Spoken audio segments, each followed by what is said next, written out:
Welcome to an all-new edition of The Take. I'm your host, as always, Kendrick Dix here on this Thursday, October 17th, 2019. Wow, we're halfway there to Halloween. So, hey, it's The Take, so you know what it means. First things first, join in the conversation using the hashtag Take here on Connect. Let's get to the big story. All right, the big story this week is the NBA superstar, Lakers power forward LeBron James versus China. Now, you wondering, like, what's going on with this? LeBron James called out Houston Rockets GM, forgot the man's name, but he called the GM out on China needs to evolve and grow for pro-democracy. And the Chinese people say no and tell LeBron to shut up and dribble. Let's take a look at the highlights. Watch this. LeBron James speaking out for the first time about the battle between the NBA and China, taking on Houston Rockets general manager Daryl Morey, whose tweet supporting anti-government protests in Hong Kong set off a firestorm between the country and the league.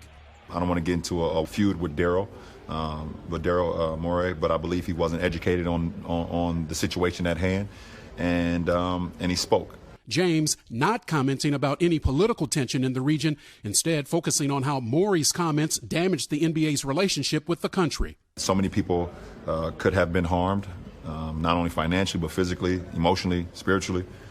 So just be careful what we tweet and we say and what we do. The backlash immediate, with even U.S. senators weighing in. Republican Ben Sasse of Nebraska tweeting, "You're parroting communist propaganda. China is running torture camps, and you know it."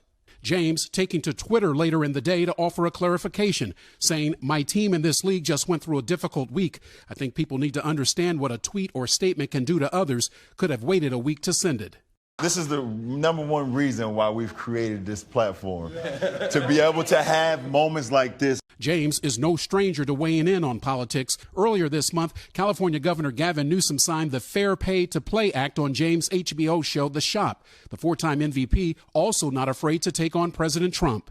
The number one job in America, the point of person, is someone who doesn't understand the people and really don't give a about the people. But now it's James under fire for his take on this hot-button issue. Yes, we do have freedom of speech, but there can be a lot of negative that comes with that, too.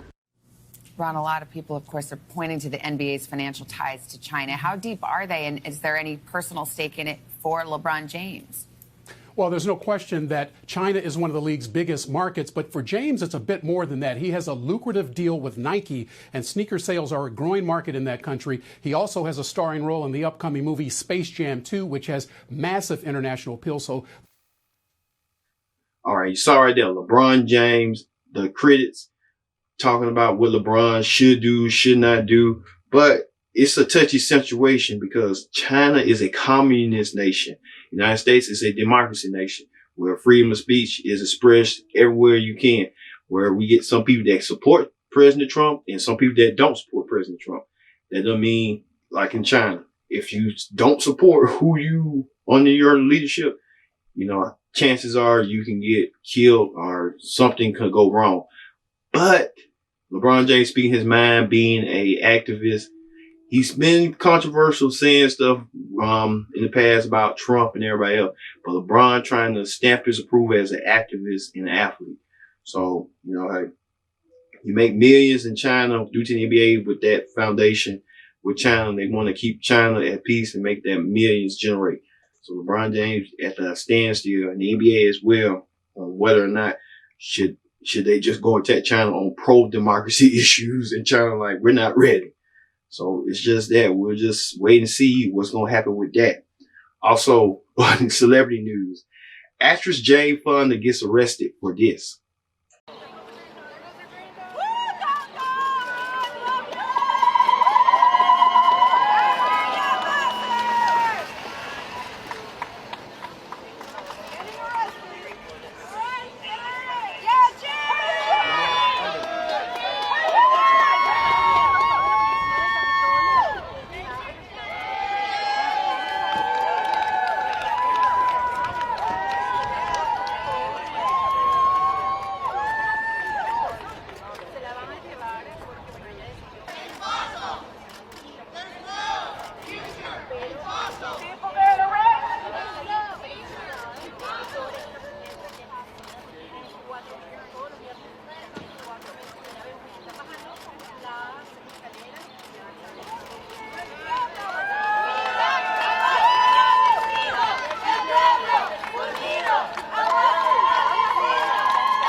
You saw right there Jane Fonda, who is in her 80s, getting arrested. She's doing the same thing what she did back in the 60s/early 70s, trying to be gung-ho Jane.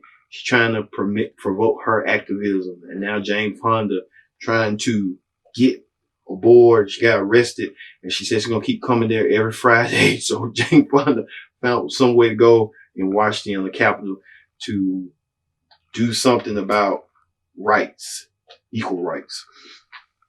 Gung-ho Jane.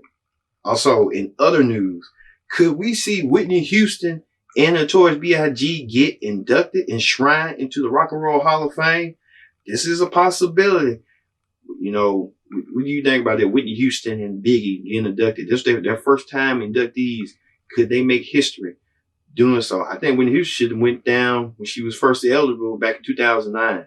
So now Whitney Houston on the ballot now to be inducted, as well as Biggie.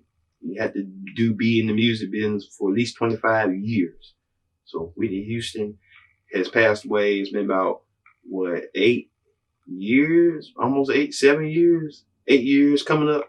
She's been dead, and Biggie's been dead for about almost 22 years.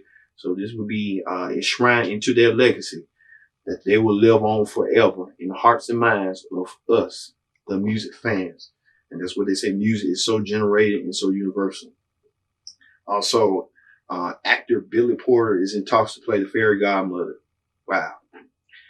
He kind of, every time he comes out there trying to wear a dress, be provocative, he wants to be something. So, hey, you know, if it works for you, it works for you.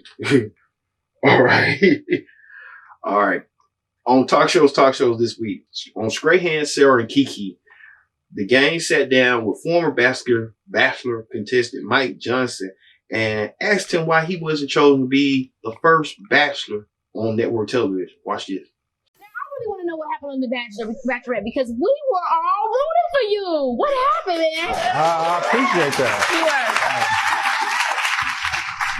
I'm not sure. They decided to go another route. Dang. Yeah, but you know, we said Rachel Lindsay would come on every week. Yeah. And Rachel would break down the Bachelorette and all these things. Your name came up, as you see, more than anybody about being the Bachelor, which didn't happen.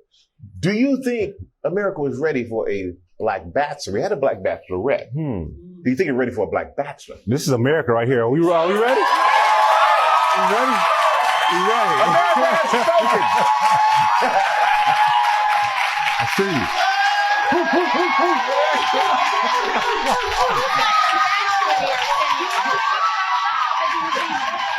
do you think that seriously? Because I guess, do you think that the producers got it wrong?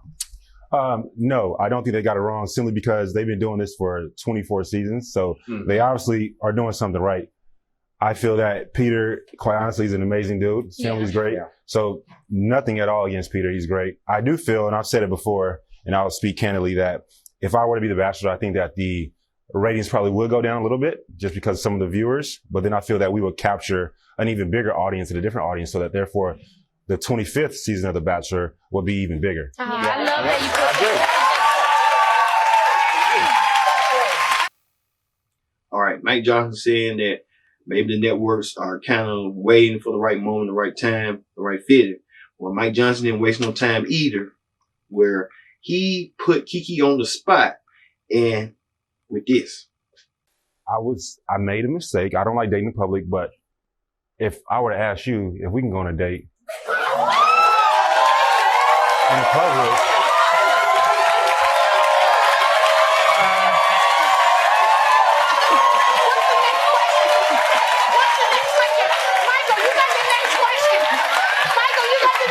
how would that make you feel, you know? What that? I didn't hear nothing. What happened? He lost me when he asked you out for a date. What did you say? I Yes heard or she's no? super adventurous, right? What? She's super adventurous. Super adventurous, right? But Mike, I'm gonna tell you something, right? Demi's my girl. I love this one here too. Now you mess up, I'm coming for you. You don't want that. You don't want that, Mike. Now I ain't gonna lie to you. Look now. My girls. But I will say, y'all look real good together sitting there. I ain't gonna lie to you. Ladies, I'm at work, guys. In other words, I'm at work. Okay, after commercial break, you'll get another. Wow. Mike Johnson got denied by Kiki. Kiki kind of like Mike Johnson ain't her type. Hey, Mike, is always beautiful women out there that could take a shot with you. Just, you know, try a little bit harder. You know, you put yourself on TV, so don't be surprised some Instagrams will come out your way and flood your DMs sooner rather than later. All right. Meanwhile, on the Ellen DeGeneres show, Ellen welcomes radio shock jock Howard Stern to her program, and Howard put Ellen on the spot with this. Watch this. Yeah, I like to paint watercolor. Yes. I had no idea that's what got you in trouble. That's what got me in trouble. I get everybody in trouble. Yeah. I don't know how that all works out. But I was showing him your Kiss me, Ellen. You're an Kissing a guy. Wait, get the picture. Okay. Now you put this out there. All right. You okay with this? Look, when worse can happen to me now. When is the last time you kissed a guy like this? I mean, like romantically. Wait, how are we going to kiss? Well, you want to erase the George Bush we're picture. not going to make out. Well, I don't mean tongue. No tongue. I mean no tongue. No tongue. Because, you know, listen, I don't want to make you throw up or anything. No. Listen, just brace yourself. Okay. When is the last time? Not that long ago. I kissed me on the lips. Yes. On the lips? Yes. Who did you kiss on the lips? Probably Colin Farrell. Really? Yeah. No kidding. Leo DiCaprio. Oh, those ugly guys? Yeah. Well, now you're going to kiss a hot guy. All right. Are you ready? I am. This is the picture that is going to make America forget that you were sitting next to George W. Bush. You're so smart to do this. Okay. Here we go. Hold it.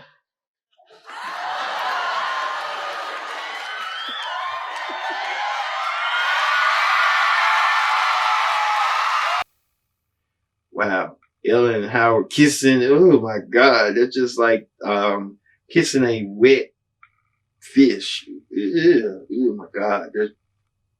Howard Stern just wanted to shock people with his ratings, and he done so well. Wow. Ugh. My God. Ooh. It just, you know, hey, if it works for him, he just wants to get controversy create cash. So that's what he wants to do. Let him do so at his own discretion, but not on somebody else's time. All right. We'll be back with more takes. Stay tuned.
Welcome back to The Take. I'm your host as always, Kendrick Dix here. Glad you can join us here on The Take. Join in the conversation using hashtag Take here on Connect. Don't forget to subscribe. If you like the show, subscribe. Tell a friend, call a friend. This is The Take, where we are the weekly pop culture show here on Connect.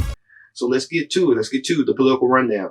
On political rundown this week, President Trump is back at it again and calls out Joe Biden's son Hunter with this. By the way, whatever happened to Hunter? Where the hell is he?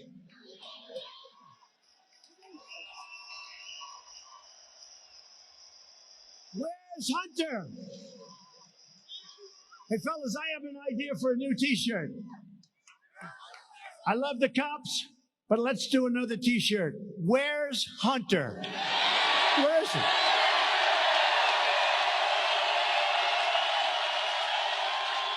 Here's Hunter. Wow, President Trump doing the most, wants to bring attention to himself with that. Well, the question is, where is Hunter? don't worry, he's here with this. Do you think it's perfectly fine? I mean, the Trump children have been criticized for doing similar sorts of business. I don't look, unlike them, I don't spend a lot of time thinking about them. I really don't. It's all noise. And what they do is they create just an enormous amount of noise. I have to then answer questions about accusations made by probably the most unethical group of people that we've ever seen in this republic. You said no one votes or will vote for or against my dad because of me. Yeah. And my dad knows that. Do you still believe that? 100%. They know who my dad is. My dad doesn't have to defend me. My dad only has to love me. And my dad loves me unequivocally. Look, I know that after being able to get up after Bo died, say whatever the hell they want to say about me. Lock him up. Good for them. Yeah, maybe lock her up goes to lock him up. I mean, who cares? Look, like I've said, I've been through some stuff in my life. I've been through some real stuff. This isn't real stuff.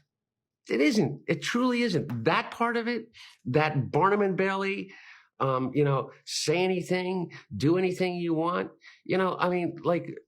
Donald Prince Humperdinck Trump Jr. is not somebody that I really care about.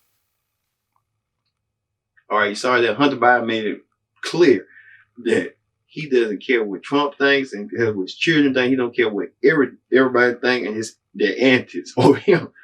But I think the Trump campaign using this like, hey, we know we're going to have Biden, so let's go and use this advantage and take the negative spot and turn it into our positive and focus less on us and more on them with their problems and their issues and stuff like that.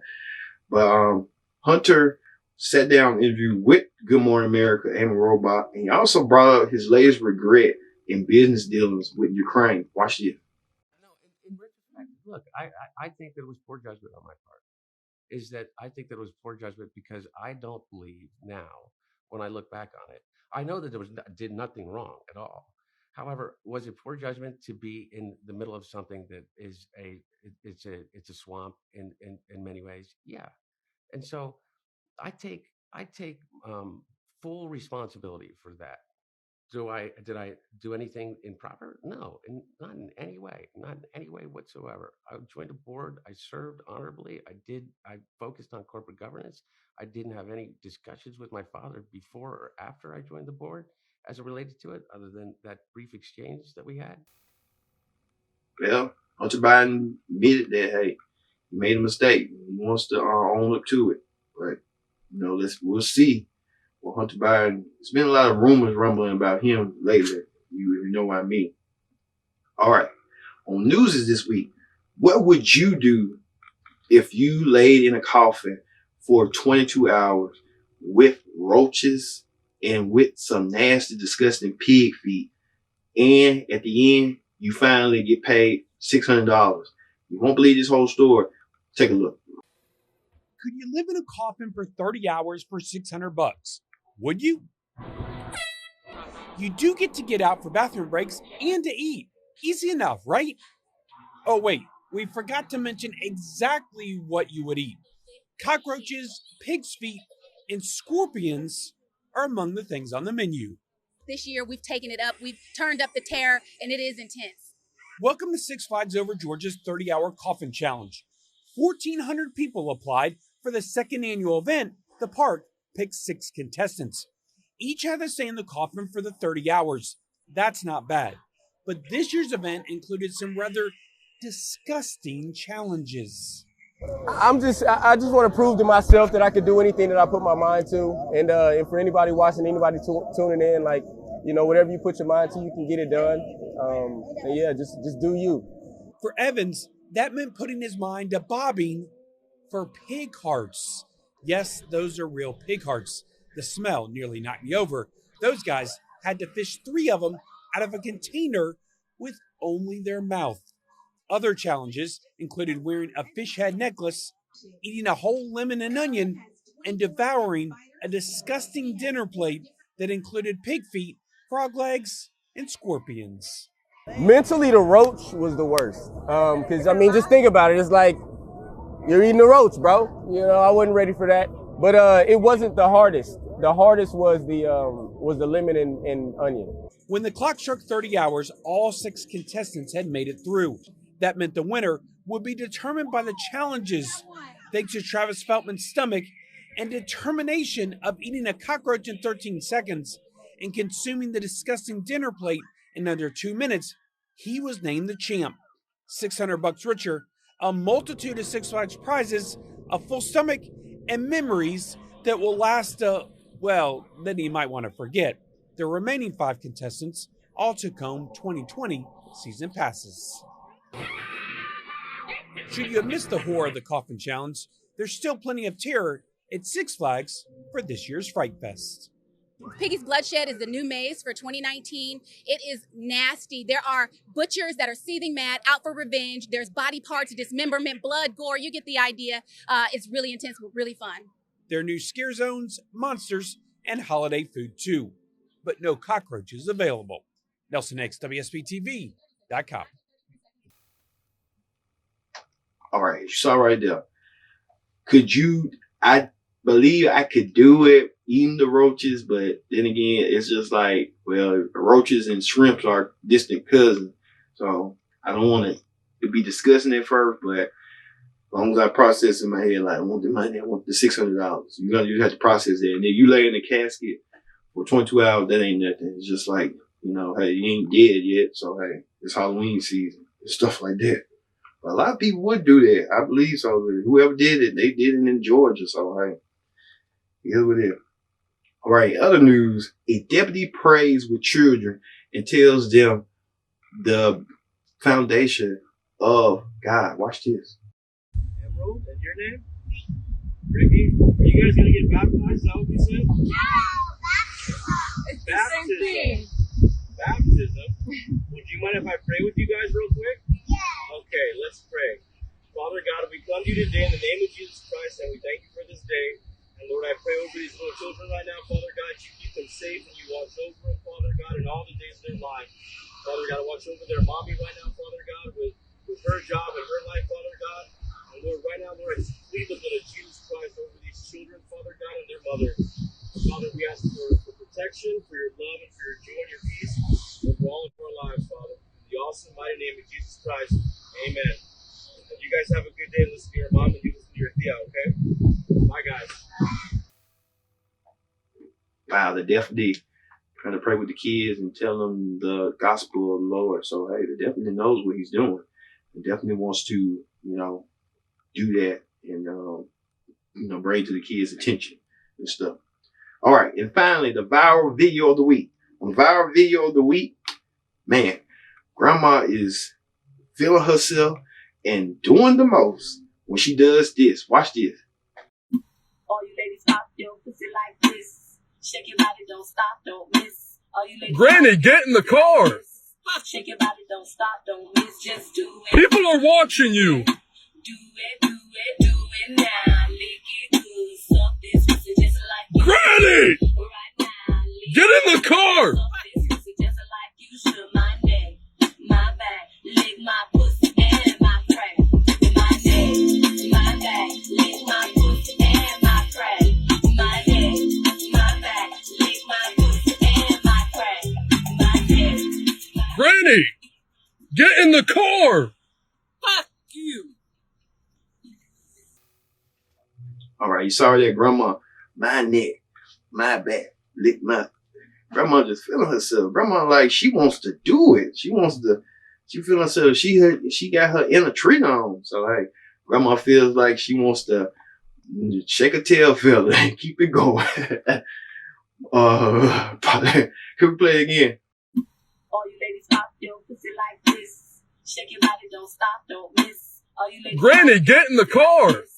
Shake your body, don't stop, don't miss. Just do it. People are watching you. Do it now. Lick it good. Suck this pussy just like you. Granny! Right now. Get in the car. Suck this pussy just like you should. My neck, my back, lick my pussy and my crack. My neck, my back, lick my pussy and my crack. My neck, my back, lick my pussy and my crack. My neck. Whitney, get in the car. Fuck you. Everybody goes and do it. Grandma just jamming. Grandma told her grandson, leave me alone, let me feel myself. She did it. She did it in so many ways and so many options. All right, everyone. Thank you all for watching this week's edition of The Take. I've been your host, Ken Dick, saying so long, and we'll see you next time, next week, here on The Take. See you later.